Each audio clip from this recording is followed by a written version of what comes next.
지난 화요일에 영화에서나 보던 그런 무지막지한 일이 현실에서 일어나는 것을 우리는 목격하였습니다.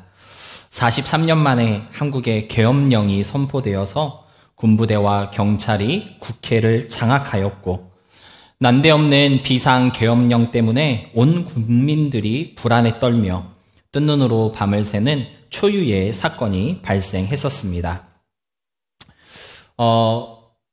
생존해 계신 많은 분들 가운데 그 군사 쿠데타의 악몽을 경험하신 분들이 참 많은데, 이번 비상 계엄령을 통해 그때의 악몽을 다시 떠오르시게 된 것 같더라고요.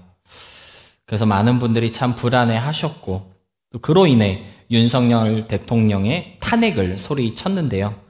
결국 대통령의 대국민 사과 담화로 사건은 일단락 되었습니다. 한국 정치판이 어떻게 돌아가고 있는 것인지, 윤석열 정부가 나라 살림을 어떻게 하고 있는 것인지 저는 잘 모릅니다. 하지만 온 나라를 혼란과 공포로 몰고 가는 이런 형태의 통치는 분명 잘못되었다라고 생각하고요.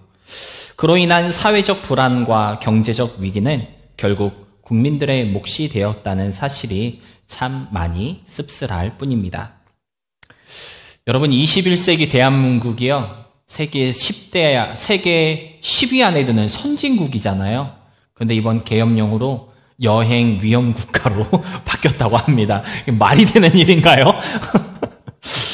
21세기 대한민국이 여행 위험 지역으로 분류가 되고, 심지어 미국에서 한국 사람들에게 발행해주는 모든 비자가 다 지금 문이 닫혀 있다고 합니다. 하나의 가치가 땅바닥까지 떨어지며 경제가 흔들리고 있는 이러한 형상들은 이번 계엄령이 얼마나 심각한 문제를 만들어낸 실수이었는지를 보여주는 단편적인 예라 할 수 있겠습니다.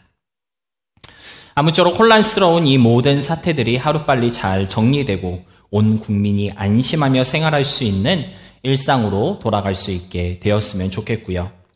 그러기 위해서 우리는 무엇을 해야 할까요? 강화문으로 나가 촛불 집회를 해야 될까요? 우리는 기도해야 합니다. 디모데전서 2장 1절로 2절의 말씀은요, 신앙생활을 하는 사람들은 반드시 기억해야 하는 아주 중요한 말씀인데요. 우리 디모데전서 2장 1절로 2절 말씀 함께 읽어보도록 하겠습니다. 함께 읽겠습니다. 그러므로 내가 첫째로 권하노니 모든 사람을 위하여 간구와 기도와 도구와 감사를 하되 임금들과 높은 지위에 있는 모든 사람을 위하여 하라. 이는 우리가 모든 경건과 단정함으로 고요하고 평안한 생활을 하려 함이라. 여러분, 사도 바울은요, 모든 사람을 위하여 기도하라고 권면하고 있습니다. 특별히 높은 곳에 있는 사람들, 높은 지위에 있는 사람들, 임금들을 위해서 기도하라고 말씀하고 있는데요. 여러분, 정치적인 색깔을 가지라는 뜻이 아닙니다. 뭐 좌파니 우파니 빨간색이니 파란색이니 그런 이야기를 하는 것이 아니고요. 그들을 위해서 기도할 수 있는 기도의 의무가 우리에게 있다는 사실을 사도 바울은 디모데전서 2장을 통해 우리에게 말해주고 있는 것입니다. 여러분, 우리는 나라를 위해서 기도해야 합니다. 정치하는 사람들을 위해서 기도할 수 있어야 한다는 것이죠. 그들이 옳고 바르게 이 나라를 잘 이끌어갈 수 있도록 기도해야 하고요. 정부를 운영하는 모든 사람들이 지혜롭게 나라 살림을 꾸려갈 수 있도록, 또 법을 집행하는 사람들이 선한 양심을 갖고 정의롭게 정직하게 일할 수 있도록 기도해야 하는 의무가 저와 여러분에게 있다는 사실을 사도 바울은 알려주고 있는 것입니다. 이렇게 우리가 기도를 해야지만 경건하고 단정한 삶, 고요하고 평안한 삶을 누릴 수 있기 때문에 사도 바울은 우리는 기도해야 한다는 사실을 알려주고 있는 것입니다. 여러분, 교회는요, 정치 집단이 아닙니다. 교회는 기도하는 공동체입니다. 저와 여러분의 기도가 나라와 민족을 살린다는 사실을 여러분 잊지 마시고요. 혼돈스러운 대한민국과 무엇보다 트럼프 행정부를 앞두고 있는 미국을 위해서 기도할 수 있는 우리가 되어야 하겠습니다. 아멘? 네. 내 기도가 무슨 힘이 있겠습니까? 아니에요. 여러분이 기도해야지만 변화가 생깁니다. 안정을 되찾을 수 있습니다. 꼭 기도할 수 있으시기를 다시 한번 부탁드립니다. 본문으로 돌아와서 오늘 본문으로 함께 읽은 사무엘상 1장의 주인공은 바로 한나입니다. 사무엘의 어머니로 잘 알려진 한나는요, 별명이 있습니다. 한나의 별명 혹시 아시는 분? 한나의 별명은 기도하는 어머니입니다. 본문 2절에서 기록하고 있는 것처럼 한나는 여호와께 통곡하며 기도했던 사람이었고요. 이 기도를 들은 하나님께서는 사무엘이라고 하는 귀한 영혼을 한나에게 허락하셨습니다. 결과적으로 보면 한나의 이야기는 해피엔딩입니다. 무엇이 그녀를 근심하게 만들었고 무엇이 그녀로 하여금 통곡하게 하였든지 간에 결국 이스라엘을 이끄는 지도자, 새로운 왕정시대를 준비했던 위대한 통치자인 사무엘을 하나님께서 그녀에게 허락하셨기 때문인데요. 그럼에도 불구하고 오늘 본문에서 만나는 한나의 모습은 참 외롭고 지쳐있는 나약한 모습의 여인으로 묘사되고 있습니다. 제가 설교를 준비하면서 이렇게 본문 말씀을 몇 번 이렇게 묵상했는데 특별히 13절의 말씀이 너무 짠하게 저한테 다가왔습니다. 13절에 이렇게 기록되어 있습니다. 한나가 속으로 말하매 입술만 움직이고 음성은 들리지 아니하므로 엘리는 그가 취한 줄로 생각한지라.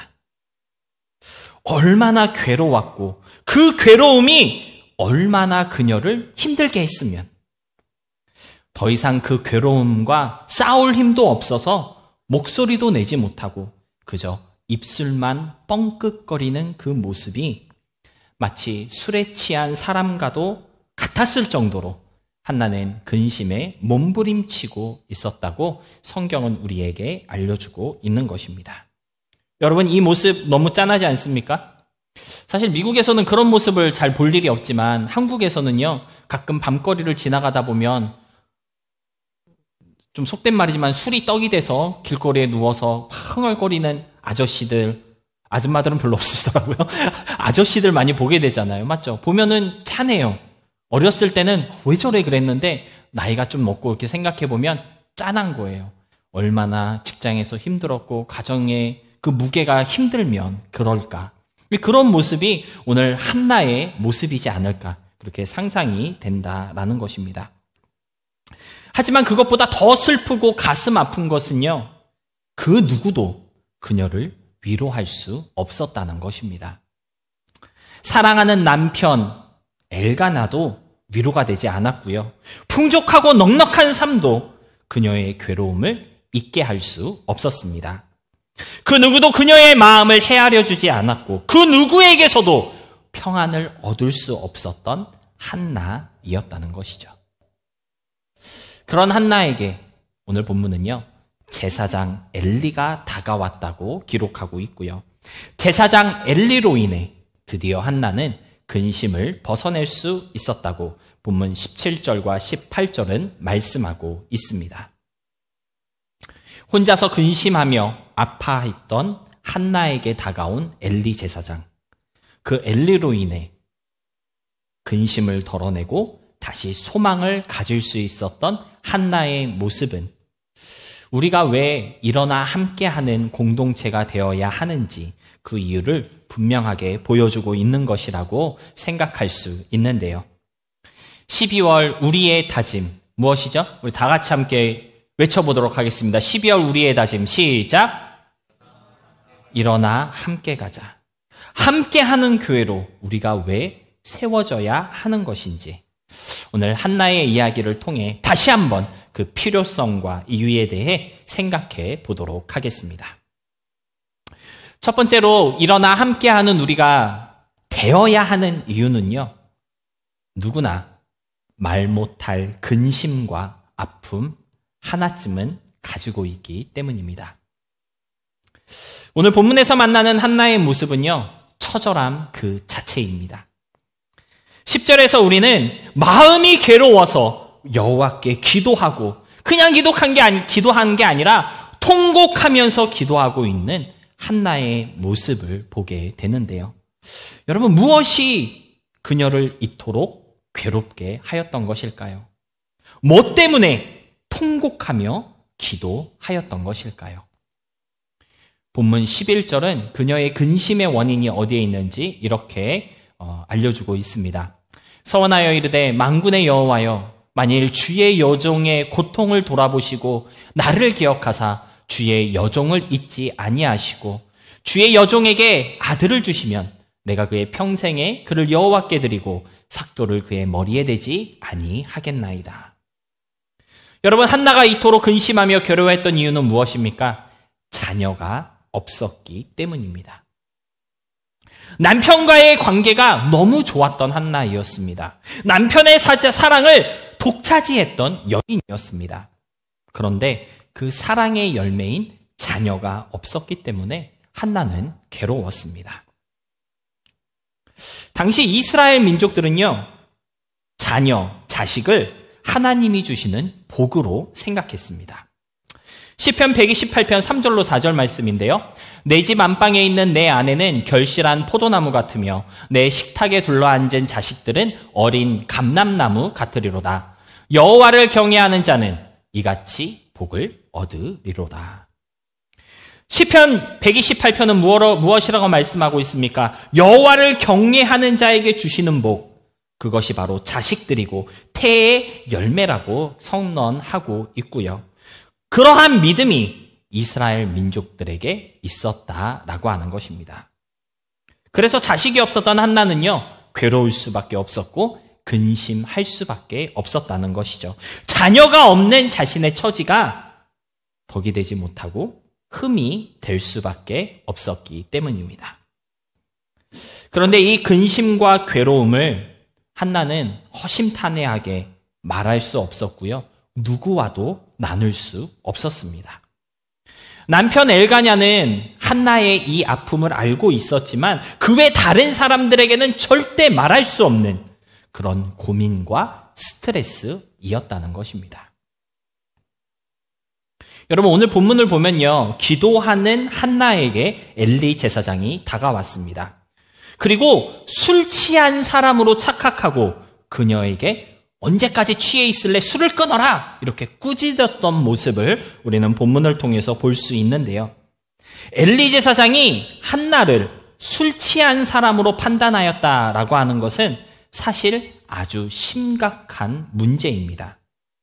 왜냐하면 이스라엘의 법에 따르면요, 술 취한 사람은 절대 성전 안에 들어올 수 없기 때문입니다. 레위기 10장 8절로 9절 말씀입니다. 여호와께서 아론에게 말씀하여 이르시되 너와 내 자손들이 회막에 들어갈 때에는 포도주나 독주를 마시지 말라. 그리하여 너희 죽음을 면하라. 이는 너희 대대로 지킬 영영한 규례라. 레위기서는 아주 분명하게 회막에 들어갈 때에는 포도주나 독주, 즉 술을 마시지 말라고 경고하고 있습니다. 술을 마시고 성전에 들어가면 죽음을 면치 못할 것임을 아주 단호하게 말씀하고 있는데요. 더욱이 강조하고 있는 것이 무엇입니까? 이것이 너희 대대로 지킬 영원한 규례라는 것입니다. 그러니까 술 먹고 성전에 들어갔다는 것은요, 하나님이 세우신 영원한 규례를 어긴 것이고요, 죽음을 면치 못할 아주 심각한 범죄라는 사실을 우리는 알 수 있다는 것입니다. 그런데 기도하는 한나를 보고 엘리 제사장은 술 먹고 성전에 들어왔구나, 그렇게 판단하였다는 것이고요. 따라서 자칫하면 한나는 바로 사형에 처할 수 있는 그런 절대절명의 위기에 놓이게 된 그 사실이라는 것을 우리는 깨달을 수 있다라고 하는 것입니다. 이렇게 심각한 상황 속에서 한나는 엘리 제사장에게 나는 술에 취한 것이 아니라 기도하였던 것이다 라고 해명을 하였는데요.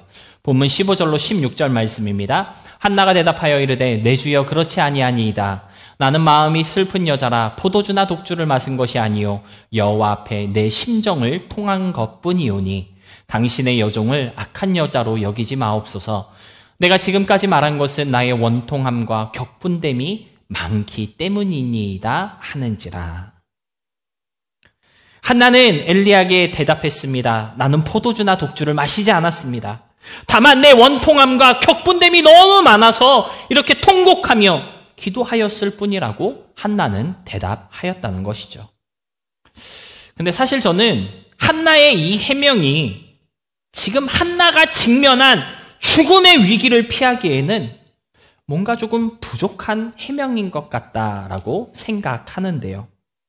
여러분, 지금 한나는요, 사형에 처할 수 있는 아주 심각한 문제에 노출되어 있는 것입니다. 그렇다면 차라리 솔직하게 내 처지가 이러이러하니 제사장님, 나의 사정을 좀 헤아려 주세요. 그렇게 애원하는 것이 더 타당하고 맞지 않겠습니까?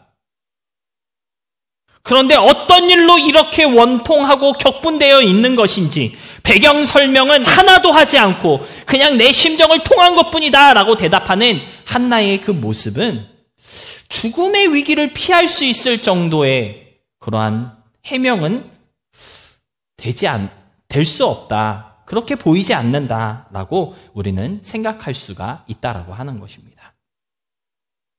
물론 다행히도 엘리 제사장이 한나의 딱한 사정을 잘 헤아려 주어서 이 문제가 더 큰 문제가 되지는 않았지만 이 심각하고 위험한 상황 속에서도 한나는 자신의 사정을 솔직하게 다 털어놓을 수 없었다는 것을 오늘 성경은 우리에게 보여주고 있다는 것입니다. 목숨이 왔다 갔다 하는 그러한 상황 속에서도 한나는요, 자기 마음의 그 깊은 곳에 있는 고민과 아픔을 쉽게 털어낼 수 없었다는 것이죠. 그런데 저는 이러한 한나의 모습을 보면서 어쩌면 우리 가운데에도 이러한 사람들이 있을 수 있겠다라고 하는 생각을 하게 되었습니다.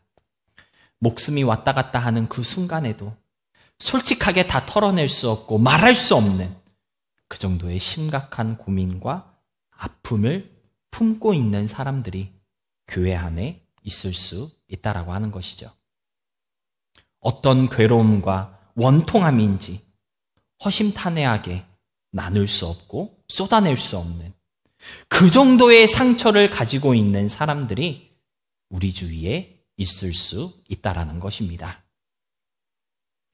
솔직하게 말하면 저에게도 그러한 아픔이 있습니다. 여러분께 다 말할 수 없는 그런 아픔이 저에게도 있어요. 아마 우리 사모에게도 그러한 상처가 있을 것입니다. 다 말할 수 없고 나누기 힘든 근심과 걱정이 우리 권사님에게도 있을 수 있고요. 또 우리 송 목사님에게도 있을 수 있습니다. 어린 성도들이라고 그런 고민이 없을까요? 청년 여러분들에게도 분명히 있을 것입니다. 사람은 누구나 남에게 말할 수 없는 말 못할 상처와 아픔, 말할 수 없는 근심과 걱정 다 가지고 있습니다. 그런데 바로 그렇기 때문에 우리가 함께 할 수 있어야 한다라는 것입니다. 여러분, 구약 성경에서 함께라는 의미를 가진 대표적인 단어를 하나 뽑으라고 한다면 임이라고 하는 단어를 뽑을 수 있을 것 같습니다. 하나님이 우리와 함께 하신다는 뜻을 가진 히브리어 임마누엘의 이 임이 바로 함께라는 뜻을 가진 단어인데요. 그런데 이 임이라고 하는 히브리어 단어가 가지고 있는 근본 개념은요, 친교, 교제, 고난과 번영 등을 같이 공유하는 어떤 공동 체험의 개념이라고 그렇게 언어학자들은 풀이하고 있습니다. 다시 말하자면 서로를 체험하고 같이 경험하며 서로를 이해해 나가는 그러한 연합. 사자성어로 한다면 동고동락하는 그러한 사이가 되는 것. 이것이 바로 구약 사람들이 이해했던 함께라는 것입니다. 말할 수 없는 아픔과 근심이 우리 가운데 있다 할지라도, 그래서 말할 수 없고 알릴 수 없고 다 털어내지 못한다 할지라도 함께하는 사람들이 있다면 말하지 않아도 알아줄 것이고 털어내지 않아도 이해해 줄 것이며 그 아픔과 상처, 근심과 괴로움을 같이 짊어질 것이라는 기대를 담은 단어가 바로 이 함께라는 단어라는 것입니다. 사랑하는 성도 여러분, 여러분의 마음을 여러분 주위에 있는 사람들이 다 이해할 수 없습니다. 저의 마음을 여러분들이 다 헤아릴 수 없습니다. 그렇기 때문에 서로에게 실수를 하기도 하고 또 때로는 오해를 하기도 하는데요. 하지만 그럼에도 불구하고 함께하는 우리가 될 수 있었으면 좋겠습니다. 서로를 체험하고 경험하며 이해해가는 그 아름다운 연합을 이루는 우리 더 나누는 교회가 될 수 있다면 말 못할 상황으로 누군가가 힘들어할 때 말할 수 없는 탄식으로 누군가 괴로워할 때 그런 서로를 안아주고 품어주며 이해해주는 그런 놀라운 사랑의 역사가 우리 가운데 일어나게 될 줄로 믿습니다. 두 번째로 함께하는 우리가 알아야 할 것이 하나 있습니다. 바로 말 한마디의 힘이 무엇인지를 알아야 합니다. 술에 취한 사람처럼 처절하게 기도하던 한나의 이야기를 들은 엘리 제사장은요, 아주 간결한 말로 그녀에게 대답했습니다. 17절인데요. 엘리가 대답하여 이르되 평안히 가라. 이스라엘의 하나님이 내가 기도하여 구한 것을 허락하시기를 원하노라. 여러분, 엘리가 한나에게 대답했습니다. 평안히 가라. 하나님이 내 기도를 허락하실 거야. 여러분, 엘리 제사장의 이 대답 여러분에게는 어떻게 들리시나요? 저에게는요, 너무나 딱딱하고 너무나 기계적이며 어쩜 이렇게 공감 능력이 다 떨어진 대답을 했을까? 그런 말투로 저에게는 들렸습니다. 그렇지 않아요? 누구나에게나 할 수 있는 얘기잖아요. 마치 목사님 이런 고민이 있습니다 했을 때 괜찮아, 하나님이 다 알고 계셔. 완전 T, 대문자 T. 네, 저한테 욕하는 것 같은데 마치 여러분이 저한테 목사님 고민이 있습니다 그러면 괜찮아, 하나님이 다 알고 계셔. 저는 근데 기계적으로 하는 대답은 아닙니다, 여러분. 너무나도 기계적으로 대답하고 있는 엘리의 모습이라고 생각이 듭니다. 그런데 놀라운 것은 이 기계적인 대답을 들은 한나의 반응입니다. 18절 말씀 함께 보겠습니다. 이르되 당신의 여종이 당신께 은혜 있기를 원하나이다 하고 가서 먹고 얼굴에 다시는 근심빛이 없더라. 지극히 상투적이고 기계적인 엘리의 대답이었지만 이 대답에 한나는 소망의 소리를 들었던 것이고요. 근심을 덜어내는 힘을 얻었다는 사실을 오늘 성경은 우리에게 들려주고 있는 것입니다. 여러분, 저는 이것을 함께함의 능력이다라고 이렇게 표현하고 싶은데요. 말할 수 없는 탄식으로 자신을 짓누르던 근심과 괴로움에 파묻혀 있었던 한나가 필요로 했던 것은 엘리 제사장의 바로 이 말 한마디이었다는 것입니다. 사랑하는 성도 여러분, 일어나 함께하는 공동체로 우리가 세움받기 원할 때 이 말 한마디의 능력이 저와 여러분의 입술 가운데 있을 수 있기를 축복합니다. 별거 아닌 것 같은 그 말 한마디가 지쳐있는 사람에게는 힘이 될 수 있고요.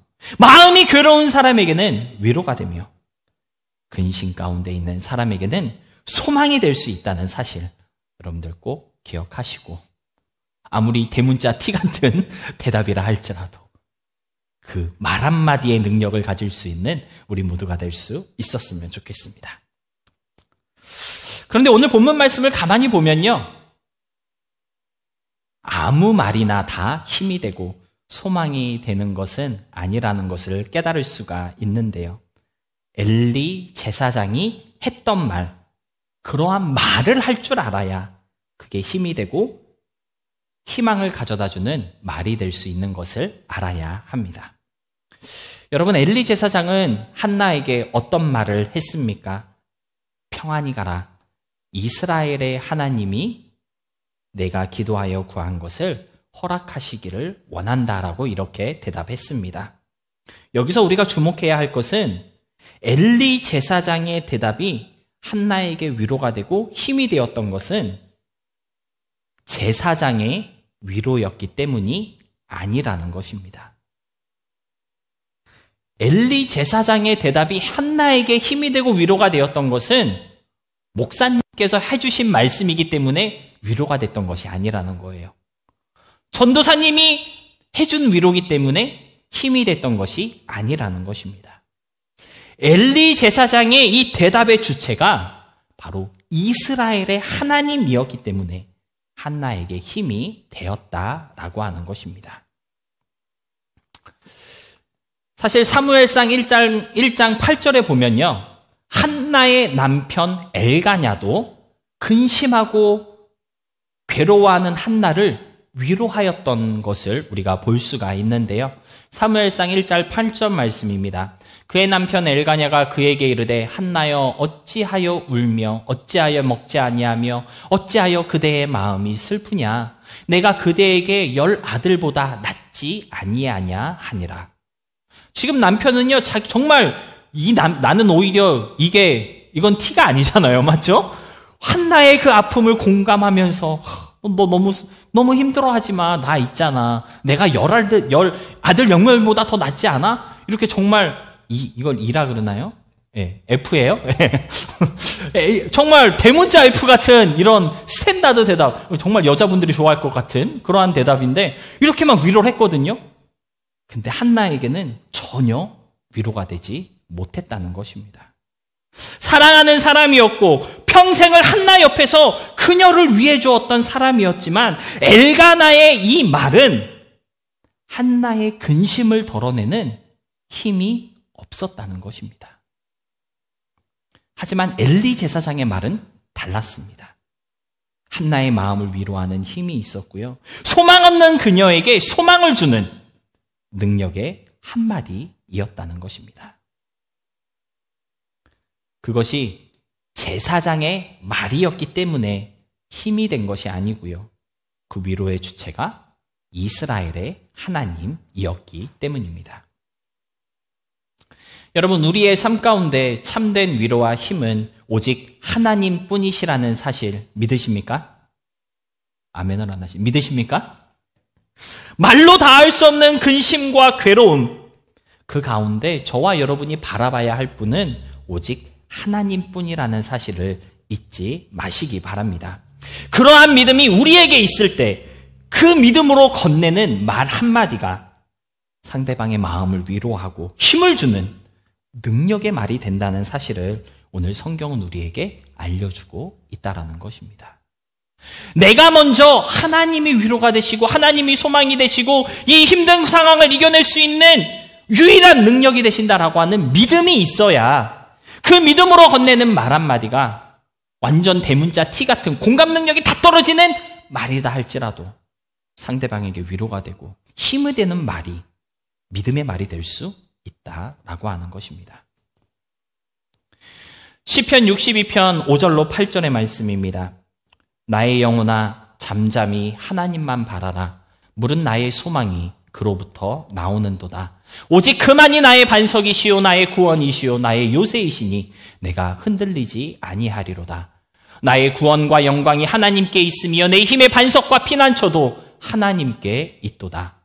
백성들아 시시로 그를 의지하고 그의 앞에 마음을 토하라. 하나님은 우리의 피난처시로다.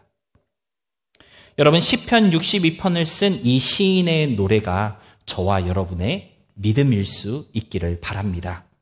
시편 62편의 이 고백이 나의 믿음일 때 우리의 입에서 나오는 그 말 한마디 한마디가 상대방을 위로하고 힘이 되는 능력의 말이 될 수 있다는 것을 기억하셨으면 좋겠는데요. 내가 하는 말이기 때문에 상대방이 위로를 받는 것이 아닙니다.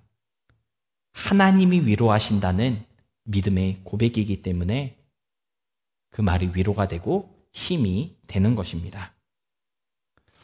여러분, 이러한 믿음이 우리 공동체의 믿음이 되어질 때 이 믿음이 온전한 교회 공동체가 되어질 때 이 공동체가 진짜 능력 있는 공동체가 된다는 사실 잊지 마시고 말 한마디에도 믿음의 능력이 깃들어 있는 우리 교회가 될 수 있도록 저와 여러분의 믿음이 먼저 올바르게 서 있을 수 있기를 바라고요.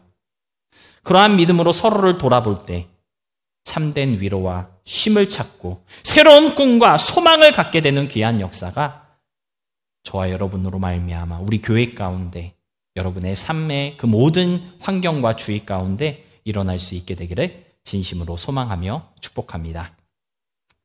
말씀을 정리하겠습니다. 오늘 설교의 제목이 무엇이었죠? 다시는 근심빛이 없더라 이었는데요.